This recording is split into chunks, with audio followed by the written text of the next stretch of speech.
Hello everyone. आज की इस क्लास में हम नाउ पसाड़ित के बारे में डिस्कस करेंगे। इस क्लास के थ्रू आपको क्या क्या सीखने को मिलेगा। इसके थ्रू आप एनसीईआरटी की बुक के पढ़ने के तरीके को सीख पाएंगे। एनसीईआरटी की बुक से यूपीएससी और स्टेट पीसीएस एग्जाम में जो क्वेश्चंस पूछने का एंगल होता है, जो अप्रोच होता है, आप उसे सीख पाएंगे। एनसीईआरटी की बुक से शॉर्ट नोट्स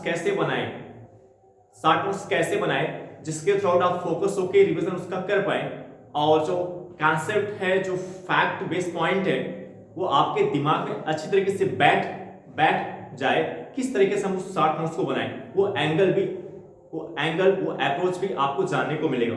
साथ ही साथ आप एनसीईआरटी जैसे आप इस एनसीईआरटी की बुक को पढ़ रहे हैं, तो इस एनसीईआरटी की बुक के अंदर जो भी चैप्टर आप पढ़ रहे हैं, किस चैप्टर पे आपको ज्यादा फोकस रहना है, किस पे आपको ज्यादा समय देने की जरूरत है और आपको किस पे कम समय देने की जरूरत है, और जो भी चैप्टर आप पढ़ रहे हैं उस चैप्टर के अंदर जो डिफरेंट टाइप के आपको टॉपिक्स देखने को मिलते हैं, किस टॉपिक पे आपको ज्यादा फोकस होना है, कहां पे आपको ज्यादा समय देना है और कहां पे कम समय देना है, उस एंगल को भी आपको सीखने को मिलेगा। इसके साथ ही साथ आप जो एनसीईआरटी की बुक आप पढ़ते हैं, जो एनसीईआरटी की बुक पढ़ते हैं, जो एनसीईआरटी की बुक आपको समझ में नहीं आता, जो मेजर प्रॉब्लम होती है यूपीएससी एस्पिरेंट्स के सम्मुख, एनसीईआरटी की बुक को पढ़ना, एनसीईआरटी की बुक के पढ़ने के तरीके का ना पता होना, साथ ही साथ एनसीईआरटी की बुक का समझ में ना आना, वो सभी समस्याएं आपकी इस वीडियो के थ्रू दूर होंगी अगर आप इस वीडियो के अंत तक बने रहते हैं और आप डेली इस क्लास को फॉलो करते हैं। तो आइए डिस्कस करते हैं। नौ पसाड़ित के अंतर्गत इस बुक के अंदर जो नेक्स्ट हेडिंग दिया गया है वो है दक्षिण भारत में नौ पसाड़ बस्तियां। दक्षिण भारत में नौ पसाड़ बस्तियां। दक्षिण भारत में नौ पसाड़ बस्तियां कहां पे देखने को मिलती है? गोदावरी नदी के दक्षिण में। दक्षिण भारत में नौ पसाड़ बस्तियां गोदावरी नदी के दक्षिण में देखने को मिलती है। ये गोदावरी नदी है, ये आपकी गोदावरी नदी है। इस गोदावरी नदी के दक्षिण में आपको नौ पसाड़कालीन बस्तियां देखने को मिलती हैं। ये जो दक्षिण भारत में गोदावरी नदी के दक्षिण में जो नौ पसाड़ बस्तियां आपको देखने को मिलती है, वो किन किन राज्यों में देखने को मिलती है? आंध्र प्रदेश, कर्नाटक और तमिलनाडु में। आंध्र प्रदेश, कर्नाटक और तमिलनाडु में। यहां से लगभग 850, आंध्र प्रदेश, कर्नाटक और तमिलनाडु से लगभग 850 नौ पसाड़ बस्तियां प्राप्त की गई हैं। यहां पे अधिकतम संख्या में आंध्र प्रदेश, कर्नाटक और तमिलनाडु से अधिकतम संख्या में 850 नौ पसाड़ बस्तियां प्राप्त की गई है। ऐसा किस कारण से?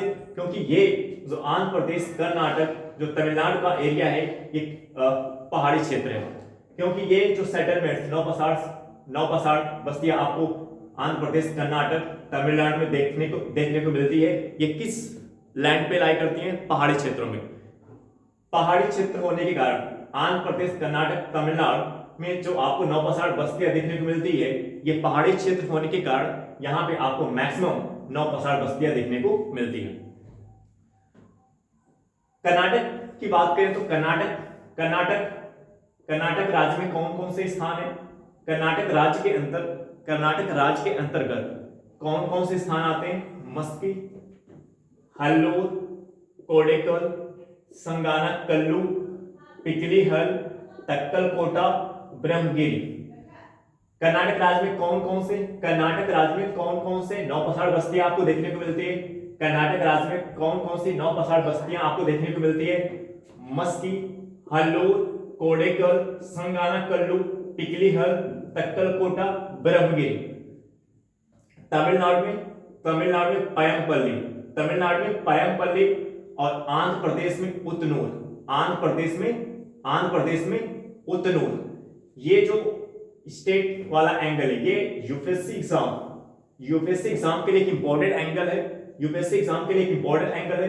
प्रीलिम्स एग्जाम में इस एंगल से क्वेश्चंस बनने की पॉसिबिलिटी संभावना ज्यादा है।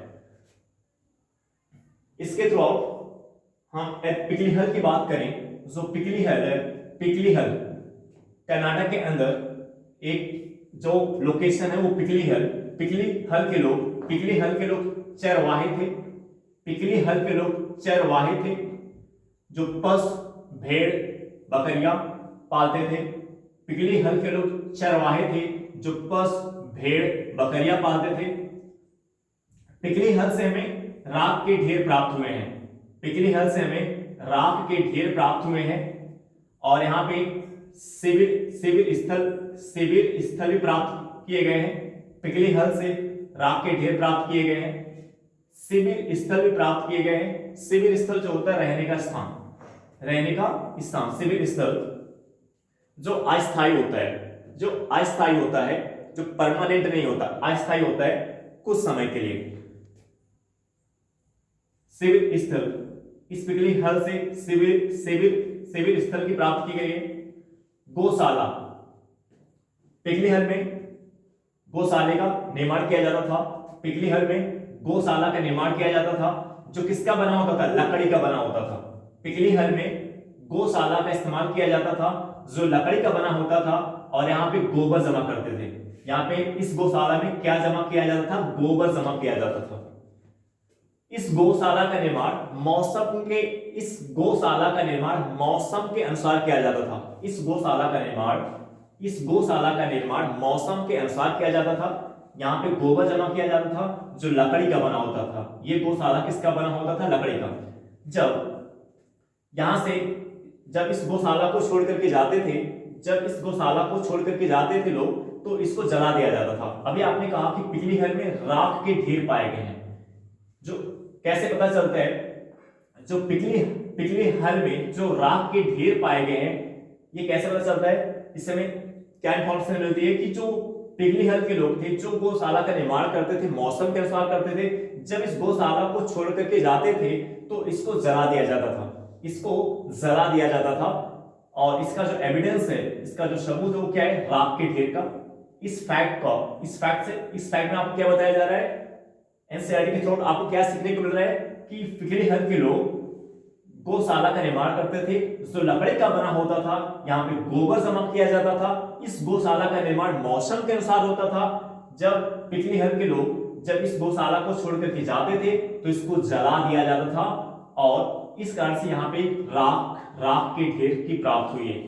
इस फैक्ट को, इस पॉइंट को कौन क्लियर कर रहा है, कौन स्पष्ट कर रहा है?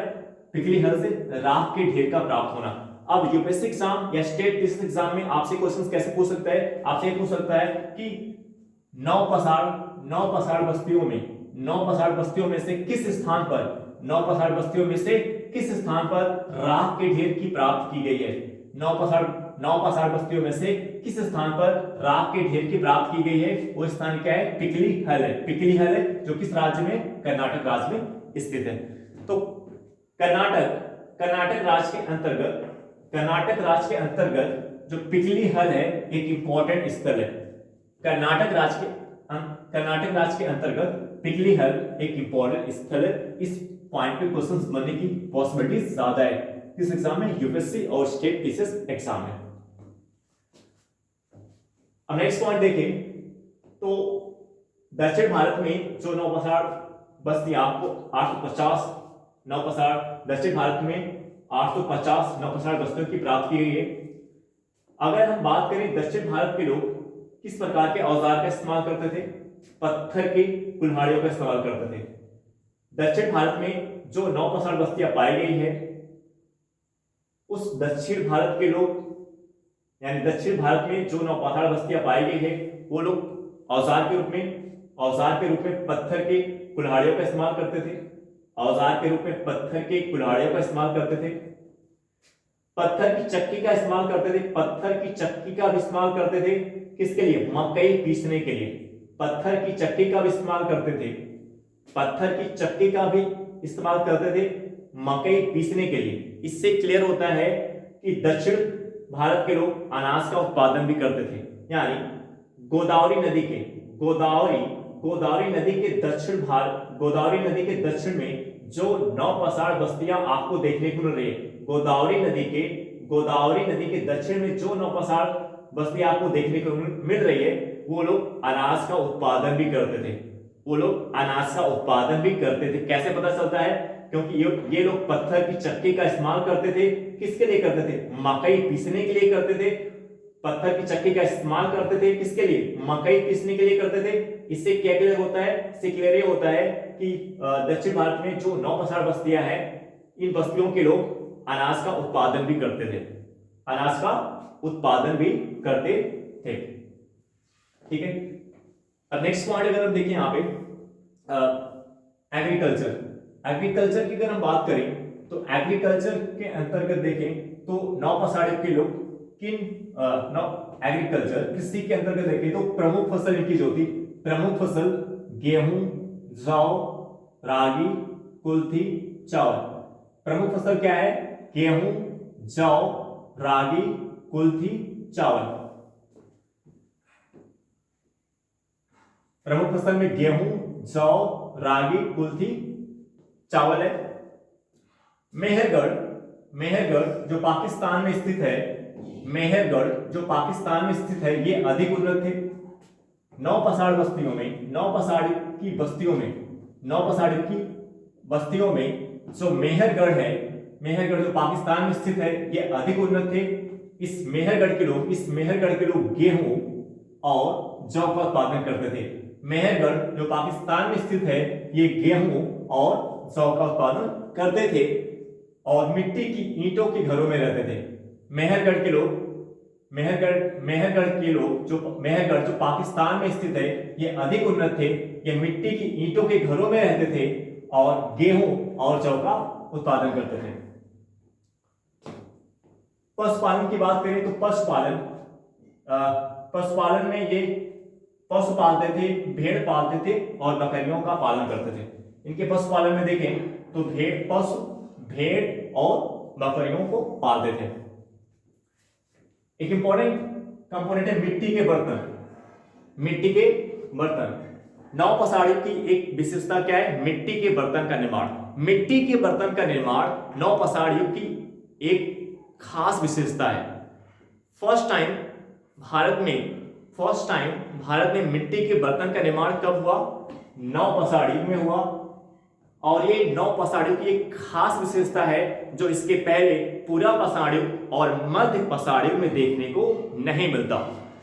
तो वो कौन से कारक हैं जिसने मिट्टी के बर्तन के निर्माण को बल प्रदान किया? वो कौन से फैक्टर हैं, वो कौन से कारक हैं जिसने मिट्टी के बर्तन के निर्माण को बल प्रदान किया? उस फैक्टर में आता है अनाज संग्रह, उस कारक में आता है अनाज संग्रह, खाना पकाने, अनाज संग्रह करने के लिए, खाना पकाने के लिए, खाने और पीने के लिए, अनाज का संग्रह करने के लिए, अनाज का संग्रह करने के लिए, खाना पकाने और खाने पीने के लिए, अनाज का संग्रह करने के लिए, खाना पकाने और खाने और पीने के लिए बर्तन की आवश्यकता महसूस हुई। 9 पसाड़ के लोगों को, 9 पसाड़ के लोग जब एग्रीकल्चर करना, कृषि करना सीख गए, कृषि करना जान गए और कृषि के रूप में जो प्रमुख फसल गेहूं, जौ, रागी, कुल्थी का उत्पादन करना सीख गए, तो इन्हें अनाज संग्रह करने, खाना पकाने, खाने और पीने के लिए बर्तन की आवश्यकता महसूस हुई। और इस जरूरत ने मिट्टी के बर्तन के निर्माण को, इस जरूरत ने मिट्टी के बर्तन के निर्माण को बल प्रदान किया। आपने एक जब आप क्लास 6, 7, 8, 9, 10 में पढ़ते हैं तो एक ऐसे जो आपको लिखने के लिए दिया जाता है, आवश्यकता आविष्कार की जननी है। आवश्यकता आविष्कार की जननी है। इस फैक्ट से क्लियर हो रहा है।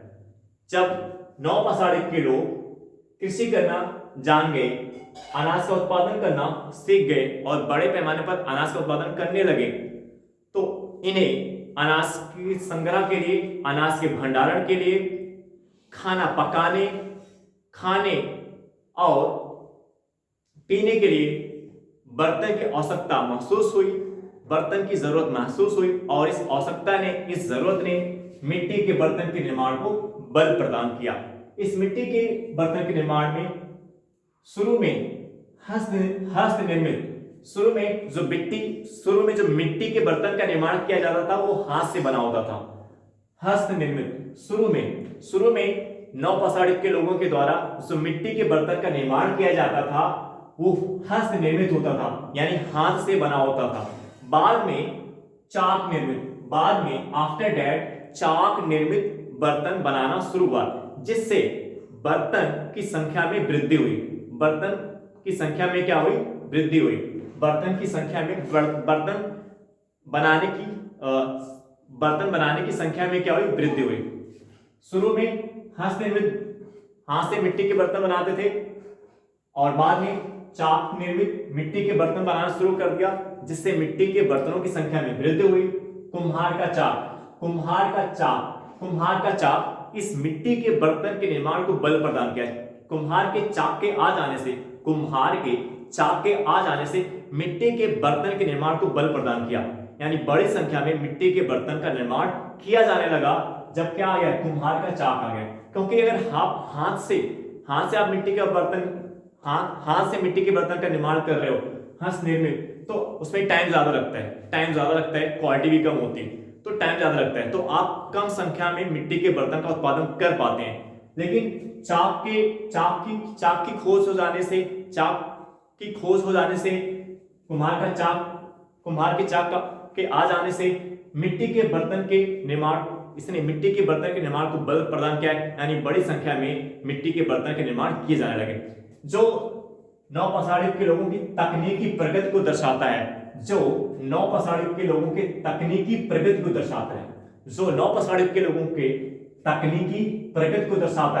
यानी शुरू में हस्त निर्मित मिट्टी के बर्तन बनाते थे और आफ्टर दैट ये कुम्हार के चाक निर्मित मिट्टी के बर्तन बनाना शुरू कर दिया। आफ्टर दैट पैरों के पहिए से भी मिट्टी के बर्तन बनाने की कला को सीख लिया। आफ्टर दैट पैरों के पहिए से मिट्टी बनाने की कला को सीख लिया, जो नौपसाड़िक के लोगों की तकनीकी प्रगति को दर्शाता है। ये जो मिट्टी के बर्तन धूसर मतलब भूरे रंग के, ये जो मिट्टी के बर्तन क्या होते थे? धूसर का मतलब क्या होता है? भूरे रंग का, और चिकने होते थे, चमकीले होते थे, काले पके हुए। ये जो मिट्टी के बर्तन थे काले पके हुए मिट्टी के बर्तन, धूसर, भूरे और चिकने एवं चमकीले होते थे। ये जो मिट्टी के बर्तन थे काले पके हुए मिट्टी के बर्तन, धूसर और चिकने एवं चमकीले। धूसर का मतलब क्या होता है? भूरे रंग का। धूसर मींस भूरे रंग के, धूसर और चिकनी एवं चमकीले होते थे। एक पॉइंट और है कृषि को लेकर के। कृषि के प्रोडक्शन को, कृषि के उत्पादन को जो बढ़ाता है, उसमें एक पॉइंट होता है कृषि औजार जो होता है वो कृषि के उत्पादन को बल प्रदान करता है। यदि कृषि के औजार की बात करें तो कृषि के औजार के रूप में फावड़े का इस्तेमाल करते थे। फावड़े का इस्तेमाल करते थे जो आयताकार होता था और एक पत्थर का बना होता था। कृषि औजार में देखें तो फावड़े का इस्तेमाल करते थे जो पत्थर का बना होता था, और खुदाई करने योग लकड़ियों का इस्तेमाल करते थे, जिसके सिरे पर आधे किलोग्राम अंगूठीनुमा पत्थर लगे होते थे। खुदाई करने योग लकड़ियों का इस्तेमाल करते थे। कृषि औजार के अंतर्गत देखें तो ये खुदाई करने योग लकड़ियों का इस्तेमाल करते थे, जिसके सिरे पर आधे किलोग्राम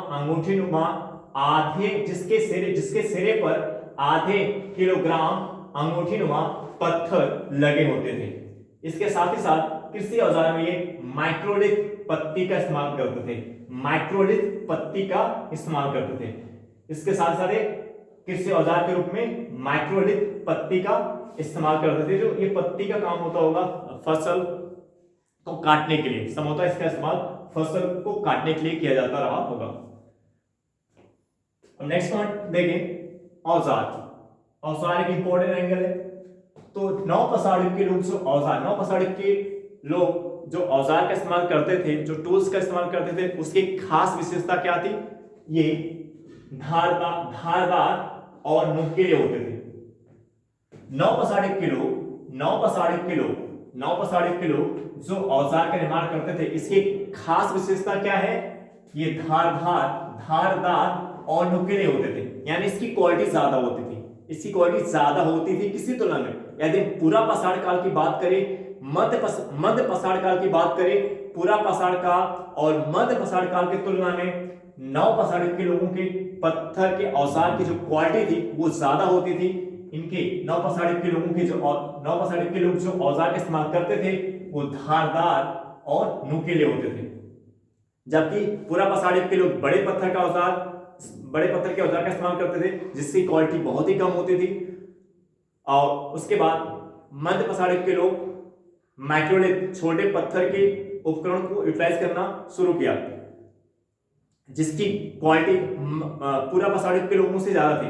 लेकिन आफ्टर दैट 9 पसाड़ के लोगों ने पूरा पसाड़ और मध्य पसाड़ से भी बेहतर और अच्छे औजार का निर्माण किया, जो धारदार और नुकीले होते थे।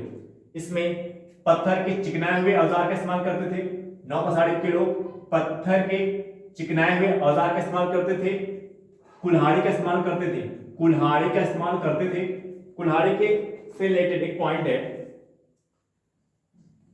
9 पसाड़ के लोग कुल्हाड़ी का इस्तेमाल करते थे। कुल्हाड़ी के बारे में एक इंपॉर्टेंट फैक्ट है, प्राचीन किंवदंती के अनुसार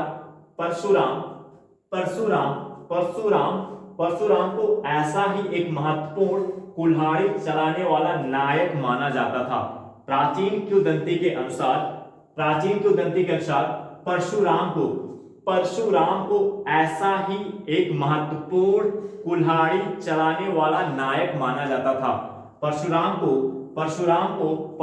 को ऐसा ही एक महत्वपूर्ण कुल्हाड़ी चलाने वाला नायक माना जाता था। परशुराम को ऐसा ही एक महत्वपूर्ण कुल्हाड़ी चलाने वाला नायक माना जाता है। एक इंपॉर्टेंट फैक्ट है, इससे कुल्हाड़ी के औजार के इस्तेमाल का महत्व पता चल रहा है। तो 9 पसाड़ी में कुल्हाड़ी का इस्तेमाल किया जाता था, जिसका इंपॉर्टेंस, जिसका महत्व काफी ज्यादा था। इस कुल्हाड़ी को उत्तर पश्चिम में यानी इस पार्ट में इस कुल्हाड़ी को उत्तर पश्चिम में यानी भारत के उत्तर पश्चिम भाग में इसको क्या कहते थे? इसका आकार कैसा होता था? चंद्राकार। कुल्हाड़ी का जो आकार है, कुल्हाड़ी का आकार उत्तर पश्चिम भारत में कैसा होता था? चंद्राकार होता था।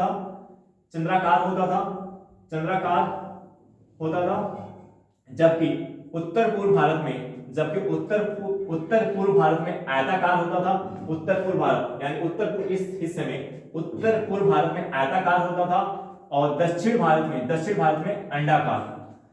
तो ये पॉइंट इन फैक्ट जो कांसेप्ट एनसीईआरटी से रिलेटेड है। कुल्हाड़ी का जो आकार है, उत्तर पश्चिम भारत में चंद्राकार होता था, उत्तर पूर्व भारत में आयताकार होता था, और दक्षिण भारत में अंडाकार होता था। 9 पसाड़ के लोग वृत्ताकार या आयताकार घरों में रहते थे। 9 पसाड़ के लोग वृत्ताकार या आयताकार घरों में रहते थे, और 9 पसाड़ के लोगों ने एक स्थिर जीवन को अपनाया। पूरा पसाड़ियों और मध्य पसाड़ियों की तुलना में 9 पसाड़ के लोगों ने एक स्थिर जीवन को अपनाया, और इस स्थिर जीवन के अपनाने के पीछे का क्या कारण है? कृषि की शुरुआत। इस कृषि की शुरुआत ने प्राचीन भारत में फर्स्ट टाइम कृषि की शुरुआत कब होती है? 9 पसाड़ी में होती है। और इस कृषि की शुरुआत ने लोगों के जीवन को क्या किया? स्थिर किया। 9 पसाड़ी की एक खास विशेषता क्या है? कृषि की शुरुआत ने लोगों के जीवन को क्या किया? स्थिर बनाया। क्योंकि जब एक क्षेत्र को आप मेहनत करके कृषि करने योग्य बनाते हैं, तो आप उस क्षेत्र को छोड़ करके आप दूसरी जगह नहीं जाएंगे। यानी कृषि, यानी अगर किसी क्षेत्र को, किसी भूमि को आप मेहनत करके, कई वर्षों से मेहनत करके आप उसको कृषि करने योग्य बनाते हैं, तो फिर आप उस भूमि को छोड़ करके दूसरी जगह पे नहीं जाएंगे, क्योंकि अगर आप दूसरी जगह पे जाएंगे तो फिर से आपको उतनी ही मेहनत करनी पड़ेगी जिसमें काफी टाइम लग सकता है। तो इस प्रकार जब नवपसाड़िक के लोग कृषि करना सीख गए तो इनका जो जीवन है, इनका जीवन क्या होने लगा, एक स्थिर जीवन की तरफ ये बढ़ने लगे। इनका जीवन क्या हुआ, ये लोग एक स्थिर जीवन को, इन लोगों ने एक स्थिर जीवन को अपनाया। नवपसाड़िक के लोगों ने पूरा पसाड़ियों और मध्य पसाड़ियों की तुलना में एक स्थिर जीवन को अपनाया। और इस स्थिर जीवन को अपनाने के पीछे का कारण क्या है, कृषि की शुरुआत। यानी कृषि की शुरुआत ने नवपसाड़ियों के लोगों के जीवन को स्थायी बनाया। अब इसमें क्वेश्चंस बनने का जो इंपॉर्टेंट एरिया है, इसकी लोकेशन में बन सकता है, टूल से बन सकता है।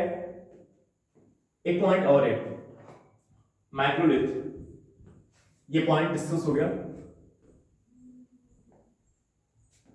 तो ये जो मिट्टी के बर्तन है, इट इज अ पार्ट, एक आर्ट है, ये आर्ट एंड कल्चर का पार्ट है, हो जाता है मिट्टी के बर्तन का निर्माण। तो ये जो मिट्टी के बर्तन का निर्माण है, मिट्टी के बर्तन का निर्माण फर्स्ट टाइम आपको कब देखने को मिलता है, नवपसाड़ युग में देखने को मिलता है। ये पॉइंट भी क्वेश्चन बनने का इंपॉर्टेंट एरिया है जो इसकी तकनीकी प्रगति को दर्शाता है। आई होप दैट ये एनालिसिस आपको समझ में आया होगा। अब हम आपसे नेक्स्ट वीडियो में मिलेंगे। Okay, bye.